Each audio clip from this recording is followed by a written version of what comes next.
KSR is live here at the truest arena in Northern Kentucky University. We're doing things a little bit differently today for our rapid reaction. We've got Jack Pilgrim with a 5-day-old baby right now. We've got everyone else just kind of doing their own thing this weekend, so we've recruited some other folks. Obviously, myself, we've got Zack Geoghegan here, Jacob Polacheck with KSR Plus, and we're also brought in intern Daniel Hager, who does pretty much everything for us at this point. I hope everyone's hearing me. I'm not talking into the mic now. But we just wrapped up the blue-white scrimmage here at NKU. The blue team won 100-89. I don't have the exact stats in front of me, so we'll do a lot of this from memory. But Rob Dillingham was easily the star of the night tonight. He had 40 points. What were some of the other stats here? I think 5 rebounds, 7 assists, 4 steals, I think something along there. 14 of 23 shooting. I don't even need the stats. I'm going off right now. He was hot from start to finish. He was feeling himself. Even in the post-game press conference, that kid is just a really, honestly, just a fun kid to be around right now. He's really high on himself. Obviously, he looks much better, put on at least 15, 20 pounds of muscle. Cal was not lying about that. But guys, I guess I want to ask you all kind of what were your some of your main takeaways here from this game outside of Rob. We can touch on everything from Avicic to Justin Edwards, Adu Thiero. Jacob, where do you want to start?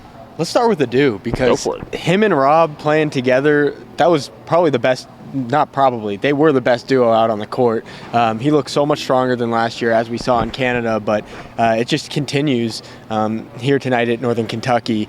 Those two were by far the two best players on the court.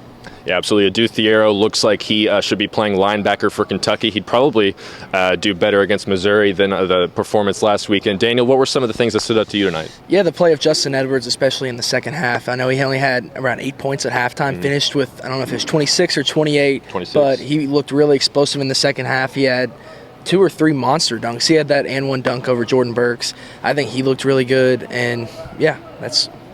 Yeah, we also had Robert Dillingham at a corner three-pointer where he got fouled, and I think it was Ben Roberts asked him about it afterwards. Cal came up to him and kind of put his arm around him. Apparently he said, stop with all that, what was it, stop with all that dribbling, or stop with all that nonsense or something like that. And that was kind of Rob's theme as well throughout his press conference, just talking about how he just feels comfortable. He's not pushing things. He's not stressing as much nearly at this point.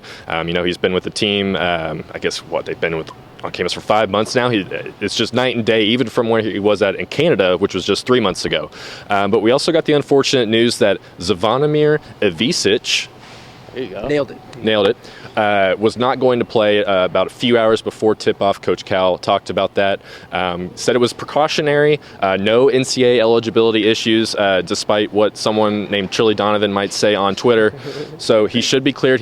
Cal said that he would have played today if he was healthy, but a part of it is he's just been sore after doing 3 days of practice, in a college environment that he has not done. But we also got kind of some updates on Ugo and Aaron and Avicic. Kind of what did Cal say in that press conference there? Yeah, I think the big headline from that was that Ugo is going to be the last of the 3 to return. So that gave us a little more clarity, but Cal wasn't willing to give a timeline on any of those guys.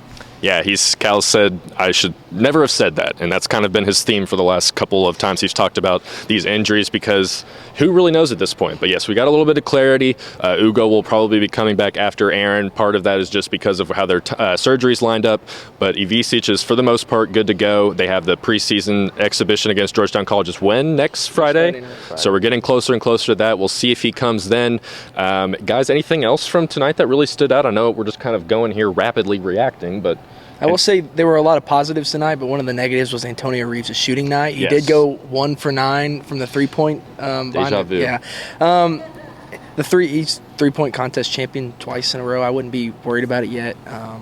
He'll get some more game reps under his belt. Like Rob said, this was the hardest that they've gone so far. So I wouldn't really worry about that, but that was just one of the negative things tonight.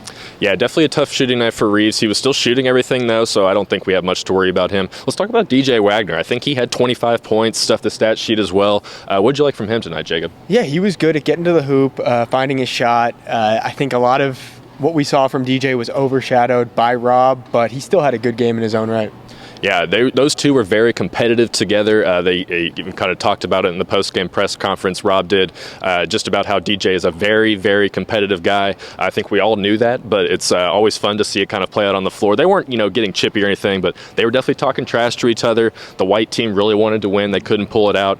But I think, other than that, do we have any other final notes? What did you think of this beautiful arena here? It's a beautiful arena. It is nice, huh? You've never been I've here. never been here, so it's a very beautiful arena. One other note I do want to say. Go for it. Cal did mention that Rob has gained 20 pounds since Canada, so his physicality tonight really showed getting to the hoop.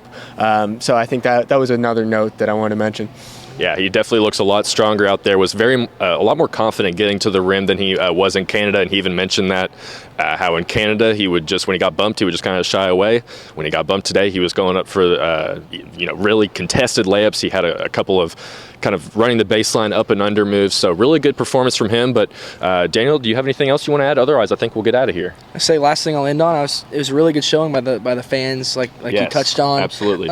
This arena was really good for what it is, and I'd be shocked if they didn't come back here next year or the year after. I think, especially with Darren Horn coming on the court, that was really cool to see. It was a good vibes night. It was a good vibes night. Good vibes night all around. We need a UK NKU series. I don't think the Indiana one is nearly enough for us at this point. We need some actual competition. So let's bring Darren Horn down to Lexington. Let's get a series going. This is a nice place here. So, but signing off here from the Truist Arena, Zach, Jacob, Daniel, we have rapidly reacted.